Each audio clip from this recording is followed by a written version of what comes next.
ప్రియ దేవుని బిడ్డలారా, బైబిల్ చదవటం వినటం వల్ల మనలో విశ్వాసం పెరుగుతుంది.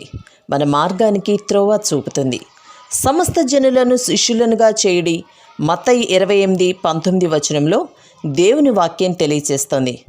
తెలుగు బైబిల్స్ను ఆర్ఆర్కే మూర్తి గారు రీసెర్చ్ చేసి విశ్లేషణ చేసిన బైబిల్లోని ప్రతి అధ్యాయాలను వచనాలను వరుస క్రమంలో అనగా ఆదికాండం నుండి ప్రకటనా గ్రంథం వరకు ఇవ్వబడుతుంది. ప్రతి ఒక్కరూ ఆధ్యాత్మికంగా విశ్వాసంలో బలపడి మీ జీవితంలో ఎదుర్కొంటున్న సమస్యల నుండి విడుదల పొందండి.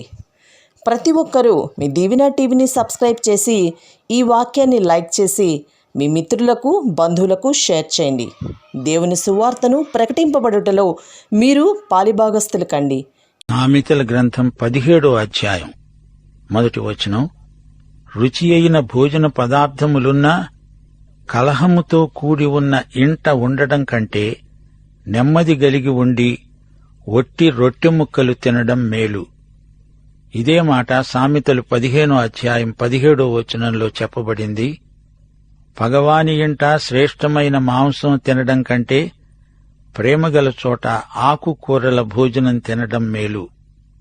ఏ ఇంటిలో శాంతి సమాధానాలు లేవో ఆ ఇంటి వారితో సహవాసం చేయడం మంచిది కాదు, అనగా భోజన సహవాసం కోరదగినది కాదు. అహాబు యెజెబెలు ఎలాంటివారో జ్ఞాపకం తెచ్చుకోండి. వారి ఇంటిలో సమాధానమనేది మచ్చుకు కూడా కానరాదు. మత సంబంధమైన వాతావరణం ఉన్నదిగాని ఆత్మ సంబంధమైన స్థితి కాదది. ఏలియా వచ్చాడు, ప్రకటన చేశాడు. దేవుడు ఆజ్ఞ ఇచ్చే వరకు వర్షం కురవదు అన్నాడు. వెంటనే వెళ్లిపోయాడు. ఎక్కడికి వెళ్లాడు? ఎందుకు వెళ్లాడు? రాజుగారి ఇంటిలో ఆతిథ్యం కంటే అరణ్యంలో వాగు దగ్గర దేవునితో ఏకాంతంగా ఉండడం అతనికిష్టం. అక్కడ నెమ్మదిగా ఉండి రొట్టె ముక్క తిని తృప్తి చెందాడు. అలాగే మోషేను చూడండి. ఫరో యొక్క రాజసౌధంలో ఉండే కంటే మిద్యాను అరణ్యంలో దేవుని సన్నిధిలో శిక్షణ పొందడం అతనికి మేలు. మోషే, ఏలియా వీరిద్దరూ రాజసౌధంలోని రుచిగల భోజన పదార్థాలను కాదని దేవుని సన్నిధిలో నెమ్మది కలిగి ఉండి ఒట్టి రొట్టె ముక్కలు తిని సంతోషించారు. మన జీవితంలో అలాంటి సందర్భాలు ఎన్నో తారసిల్లుతాయి. ఆధ్యాత్మికంగా అట్టి పరిస్థితులలో మనకెంతో మేలు చేకూరుతుంది. బుద్ధిగల దాసుడు సిగ్గు తెచ్చే కుమారుని మీద ఏలుబడి చేస్తాడు. అన్నదమ్ములతో పాటు వాడు పిత్రార్జితము పంచుకుంటాడు. విశ్వసనీయుడైన సేవకుడు విశ్వాసఘాతకుడైన కుమారుని కంటే మేలు. అబ్రహాముకు ఒక నమ్మకమైన సేవకుడున్నాడు. అతని పేరు ఎలియాజరు. దావీదుకు ఒక కుమారుడున్నాడు. అతని పేరు అబ్షాలోము. ఎలియాజరు అబ్షాలోము కంటే ఎన్నో రెట్లు శ్రేష్ఠుడు. ఆదికాండం 15వ అధ్యాయం 2వ వచనం. అబ్రాము అన్నాడు, నేను సంతానము లేనివాడనైపోతున్నాను. దమస్కు ఎలియజరే నా ఇంటి ఆస్తికర్త అగునుగదా. అనగా ఎలియాజరు తన యజమానికి ఎంతో నమ్మకమైన సేవ చేశాడు. అయితే దావీదు అబ్షాలోమును గురించి ఎంతో ఏడ్చాడు. ఈ కుమారుని వలన తండ్రికి ఎంతో కడుపు శోకం. దావీదుకు నమ్మకమైన సేవకులెందరో ఉన్నారు, కాని పనికిమాలిన కొడుకు ఒకడున్నాడు. 3వ వచనం. వెండికి మూస తగినది, బంగారునకు కొలిమి తగినది. హృదయ పరిశోధకుడు యెహోవాయే. వెండి బంగారాలను కొలిమిలో పుటం పెట్టి శుద్ధి చేస్తారు. అలాగే దేవుడు తన బిడ్డలకు అగ్ని పరీక్ష పెడతాడు. బంగారము వలె మనము ప్రకాశించాలంటే శ్రమల కొలిమిలో శుద్ధి కావాల్సిందే. 1 పేతురు 1వ అధ్యాయం 6-7 వచనాలు. అవసరమును బట్టి నానావిధములైన శోధనల చేత ప్రస్తుతమున కొంచెము కాలము మీకు దుఃఖం కలుగుతుంది. నశించిపోయే సువర్ణము అగ్ని పరీక్ష వలన శుద్ధపరచబడుతున్నది గదా. దానికంటే అమూల్యమైన మీ విశ్వాసము ఈ శోధనల చేత పరీక్షకు నిలిచినదై యేసుక్రీస్తు ప్రత్యక్షమైనప్పుడు మీకు మెప్పు, మహిమ, ఘనత కలగడానికి కారణమవుతుంది. మన ఆధ్యాత్మిక సౌశీల్యాన్ని మెరుగుపరచడానికి దేవుడు ఇదే పద్ధతిని వాడుతాడు. యోబు ఇబ్బందుల కొలిమిలో పుటం పెట్టబడిన బంగారం లాంటివాడు. అలాగే పౌలు శరీరంలో ఒక ముల్లు ఉంది. సంఘ చరిత్రలో హతసాక్షుల కాలం ఎంతో ప్రాముఖ్యమైనది. శ్రమల ద్వారా సంఘ జీవితంలో గొప్ప ఉజ్జీవం కలిగింది. సంఘం లోకముతో కలిసిపోయినప్పుడు ఉజ్జీవం అడుగంటిపోతుంది. ద్వితీయోపదేశకాండం 32 అధ్యాయం 15 వచనం, యెషూరూను కొవ్వినవాడై కాలు జాడించాడు. నీవు కొవ్వి బలిసి మందుడవయ్యావు. వాడు తనను పుట్టించిన దేవుణ్ణి విడిచాడు, తన రక్షణశైలమును తృణీకరించాడు. ఇలాంటి విశ్వాసులు మన మధ్య ఎందరో ఉన్నారు. వీరిని దేవుడు కొలిమిలో పెట్టి మూసలో పోసి క్రమశిక్షితులను చేసి వాడుకోవాలి. ఈ రోజున కూడా దేవుడు తాను వాడుకునే సేవకులను ఇబ్బందుల కొలిమిలో పెట్టక మానడు.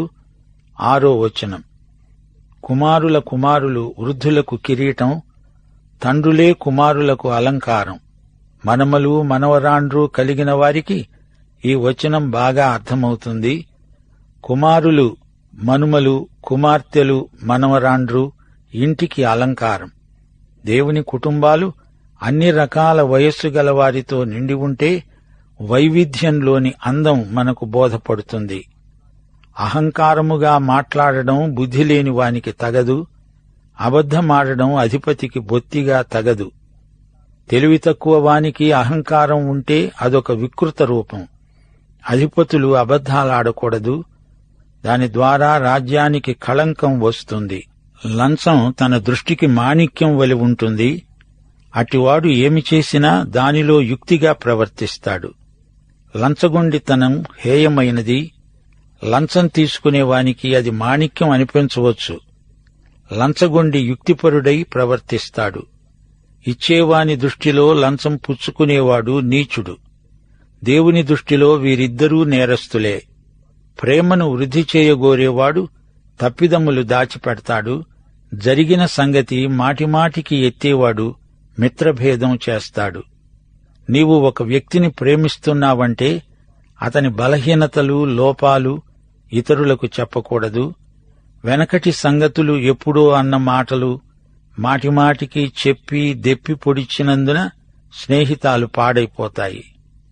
మిత్రలాభం కంటే మిత్రభేదం ఎక్కువవుతుంది. 10వ వచనం, బుద్ధిహీనుడికి 100 దెబ్బలు నాటినంత కంటే బుద్ధిమంతునికి ఒక్క గద్దింపు మాట లోతుగా నాటుతుంది.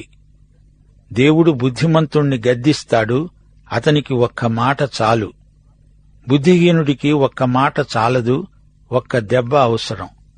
అదైనా కొన్నిసార్లు చాలదు, 100 దెబ్బలు కావాలి.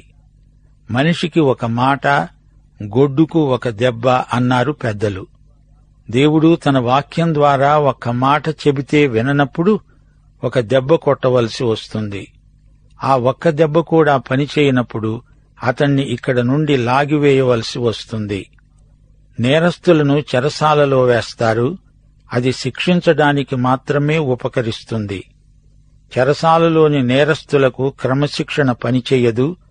మన పిల్లలకు క్రమశిక్షణ కావాలి గాని చెరసాలలోని నేరస్తులకు శిక్ష. తిరుగుబాటు చేసేవాడు కీడు చేయటానికే కోరుకుంటాడు. అట్టివాని వెంట క్రూర దూత పంపబడతాడు. తిరుగుబాటుదారుడు సంస్థలకు, సమాజాలకు కీడు కలిగిస్తాడు. రాజు అట్టి దొండగాలను అరికట్టడానికి దూతలను పంపుతాడు. పితూరీదారులను నిర్దాక్షిణ్యంగా అణిచివేయటం జరుగుతుంది. పిల్లలను పోగొట్టుకున్న ఎలుగుబంటిని ఎదుర్కొనవచ్చునుగాని మూర్ఖపు పనులు చేస్తున్న మూర్ఖుణ్ణి ఎదుర్కొనరాదు. మూర్ఖుడు చేసే పనిని ఆపాలంటే కష్టమే. ఎలుగుబంటి తాను ఈనిన పిల్లలను పోగొట్టుకున్నప్పుడు దానికి పిచ్చెక్కుతుంది. అది ఎదురుగా ఉన్న వారి మీద పడి వారిని చీల్చివేస్తుంది. మేలుకు ప్రతిగా కీడు చేసేవాని ఇంట నుండి కీడు తొలగిపోదు. కీడుకు ప్రతిగా మేలు చెయ్యాలి గాని మేలుకు బదులు కీడు చేసేవాడు భ్రష్టుడు. అతని ఇంట కీడు తిష్టవేసుకొని కూర్చుంటుంది. కలహారంభం నీటిగట్టున పుట్టే ఊట వివాదము అధికము కాకమునుపే దానిని విడిచిపెట్టు.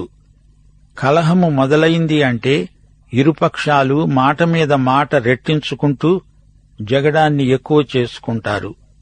వేడి తగ్గిపోవాలి, వెలుగు ఎక్కువ కావాలి. వివాదాన్ని అక్కడికక్కడే తుంచివేయాలి. దుష్టులు నిర్దోషులని తీర్పు తీర్చేవాడు, నీతిమంతులు దోషులని తీర్పు తీర్చేవాడు, వీరిద్దరూ యెహోవాకు హేయులు. తీర్పరి న్యాయంగా తీర్పు చెప్పాలి. న్యాయాన్ని తారుమారు చేయకూడదు. న్యాయపు త్రాసులో దాళా ఉండకూడదు. న్యాయ తీర్పు లేని న్యాయస్థానాలు దేవునికి అసహ్యం. న్యాయం పక్షాన వాదించని న్యాయవాదులు దేవుని దృష్టిలో నీచులు. బీదవాని బిడ్డను రాచవాడు కొడితే రాచవాని బిడ్డను దేవుడు కొడతాడు అని పెద్దలు చెప్తారు. బుద్ధిహీనుని చేతిలో జ్ఞానం సంపాదించడానికి సొమ్ముండనేలా? వానికి బుద్ధి లేదు గదా. డబ్బు ఉంటే పుస్తకాలు కొనవచ్చుగాని జ్ఞానాన్ని కొనగలమా? బుద్ధిహీనుడికి జ్ఞానమంటే ఇష్టముండదు.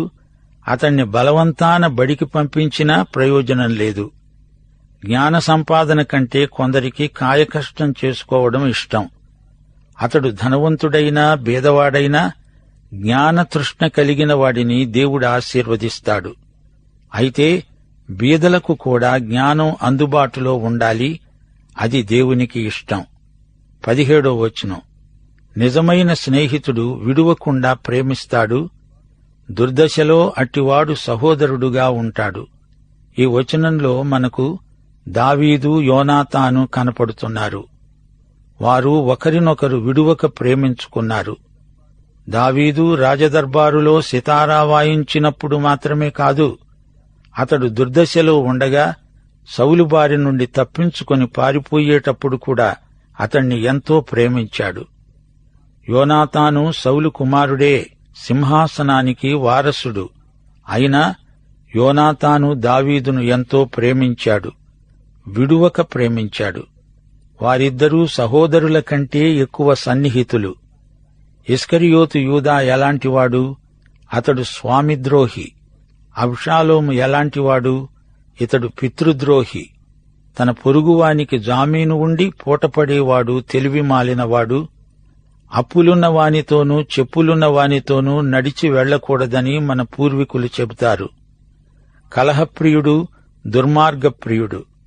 తన వాకిండ్లు ఎత్తుచేసేవాడు నాశనమును వెదికేవాడే. కలహం దుర్మార్గానికి నడుపుతుంది. ఇద్దరు కొట్లాడుకుంటే చూడడం కొందరికి సరదా.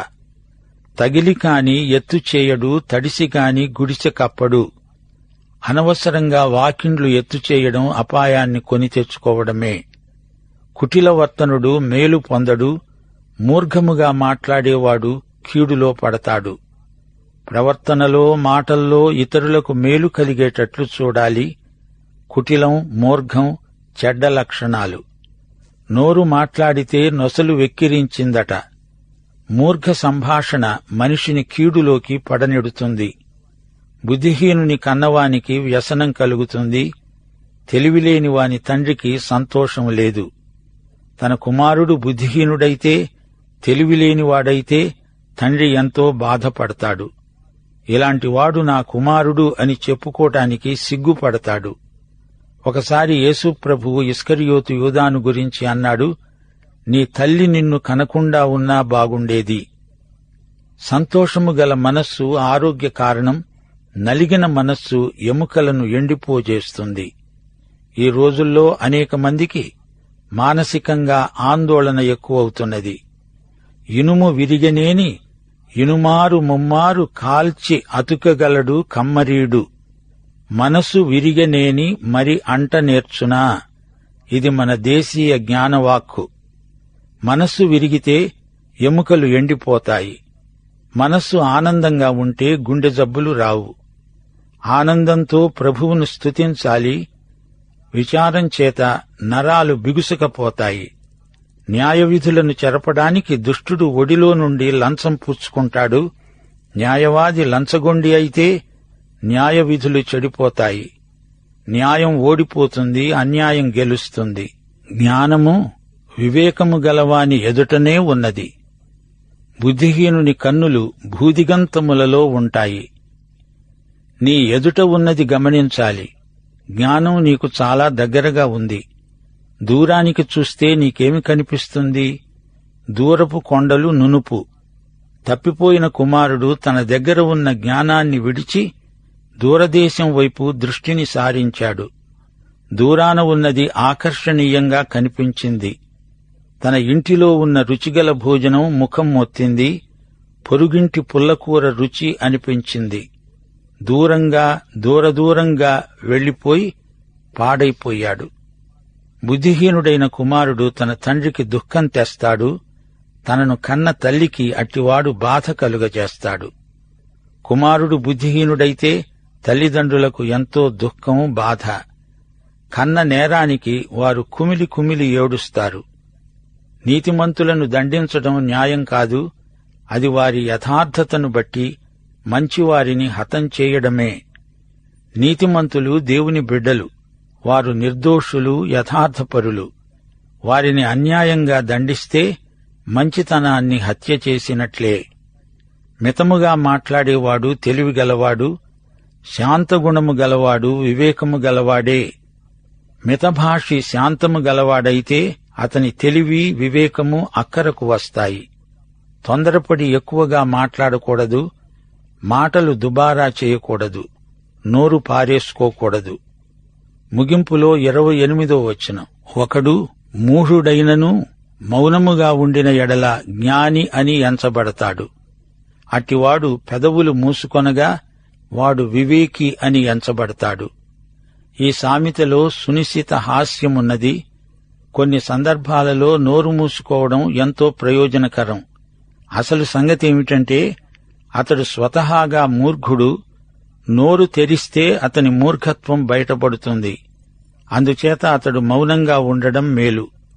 అయితే అవసరమైన పరిస్థితిలో ఎవడో వచ్చి ఒక ప్రశ్న అడుగుతాడు. ఇతడు ఏమీ మాట్లాడకుండా అలాగే ఉండిపోతే అతణ్ణి మూర్ఖుడు అనకుండా ఊరుకోడు. మూర్ఖుడు మూర్ఖుడే. పలు సందర్భాలలో మౌనం వివేకి లక్షణం. చెప్పటానికి ఏమీ లేనప్పుడు ఊరుకోవడం మంచిది. నీవు మాట్లాడకుండా ఉంటే అవతల వ్యక్తి చెప్పేది వినగలవు, నేర్చుకోగలవు. నీవు మాట్లాడడం తగ్గిస్తే ఎక్కువ వినగలవు. తక్కువ మాట్లాడేవాడు ఎక్కువ తలంచగలడు. ఎక్కువ వినేవాడు తాను మాట్లాడేది కొంచెమే అయినా ఇతరులు వినదగినట్లు మాట్లాడగలడు. ఈ అధ్యాయంలో నిజమైన స్నేహితులను గురించి పేర్కొనబడింది. కొందరు స్నేహితులు ప్రేమను నటిస్తారు. నిన్ను ఊరికే పొగిడి పెడదోవ పట్టిస్తారు. నిజమైన స్నేహితుడు చిట్ట చివరి వరకు నీకు తోడై ఉంటాడు. పాపానికి ప్రేరేపించేవారు, తిండిబోతులు, తాగుబోతులు, వదరుబోతులు మంచి స్నేహితులు కాజాలరు. దౌర్జన్యపరులు, తుంటరివారు చెడ్డ స్నేహితులు. యోహాను సువార్త 15వ అధ్యాయంలో ప్రభువు స్నేహితులను గురించి మాట్లాడాడు. తన స్నేహితుల కొరకు తన ప్రాణము పెట్టేవానికంటే ఎక్కువైన ప్రేమ గలవాడు ఎవ్వడూ లేడు. నేను మీకు ఆజ్ఞాపించిన వాటిని చేసిన ఎడల మీరు నా స్నేహితులై ఉంటారు. నేను మిమ్ములను నా స్నేహితులని పిలుస్తున్నాను. యేసు మనకు ఎంతో గొప్ప స్నేహితుడు. దైవాశీస్సులు. ఆమేన్.